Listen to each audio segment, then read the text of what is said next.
So I was kind of worried that Starfire wouldn't be a really good character in the meta right now, but it turns out those worries are put to rest because she's actually really good. So in today's video, I'm going to be giving you some tips that are really effective and have worked out pretty well for me. So the first tip you should know about Starfire is that you should not hold down her character power or trait, whatever you want to call it, too often, because if you do, you'll only get 2 uses of it, or you'll only get to use it twice, and don't think this will recharge in a snap of a finger because it recharges very slowly. Her trait is one of the most useful things about her, to a point where you should always use it at the end of their combos or to straight up just finish your opponent. So if you don't have that then that's one less thing that you have to your advantage.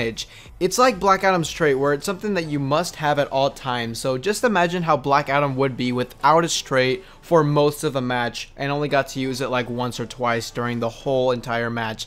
Now, I'm not saying that you should never hold it down, I'm just saying don't throw it out there too often, and you should only use it to pretty much just kill your opponent. You get 5 uses on the regular one when you just tap it, and it does good damage itself, so you should be fine. For the second tip is to really utilize her anti-airs against jumping opponents, especially someone like Batman. Now, every character has some sort of an anti-air, but that doesn't mean all of them are good.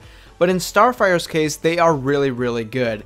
Starfire's back 2, as good as it is actually probably one of the best anti-airs in the game, but what I feel is interesting is that her down 2 actually has godlike range, and so does her back 2. It outranges most of the roster's jump-ins and opens up for some really good damaging combos. Again, this is useful against someone like Batman, since all he does is jump around like the Easter Bunny non-stop, so keep an eye out for those Easter Bunny opponents and let them know Easter isn't here yet, it's summertime, they should feel the fire of Starfire. On to tip number 3 is to use her meter burn Stardust move to apply pressure on your opponent after a knockdown. If your opponent doesn't wake up after the knockdown, you can go in for some mix-ups which aren't really the best because she doesn't have a lot of overhead lows, but your opponent will be forced to block if they don't do a wake-up move, so you can go in and do whatever you can with Starfire. Your opponent can't jump over it, so if they try to use the jump move as the wake-up, they will get hit, allowing you to go in to do whichever combo you'd like. This won't work on opponents with invincible wake-ups like Superman's Rising Grab, so be careful when using this. Now on to the fourth and final tip is to understand the different jump 3 and cross-up games Starfire has. Now first off, she has the regular jump 3, which can be used for a cross-up, and then she has a different version of that, which is jump 3 while holding down, which increases the range of the beam that she has all the way to the ground, so you can actually hit the opponent a little earlier than the typical jump 3s in the game.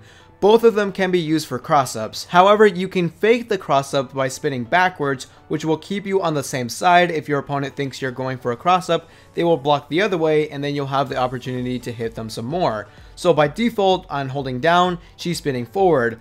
But when you're holding back, she's spinning the other way, and by holding up while doing the jump 3 will also increase the range on that. Again, these are used to fake cross-ups, so be sure to utilize these when you're doing them. So those are the quick and easy tips that I've got for you guys today. How are you guys enjoying Starfire, and is she your main now? If you found these tips helpful, make sure to drop a like on this video to show your support, and let's try to reach 100 likes. Don't forget to subscribe for weekly Injustice 2 content. Anyways, my name is Brosport Productions, and I'm out for now.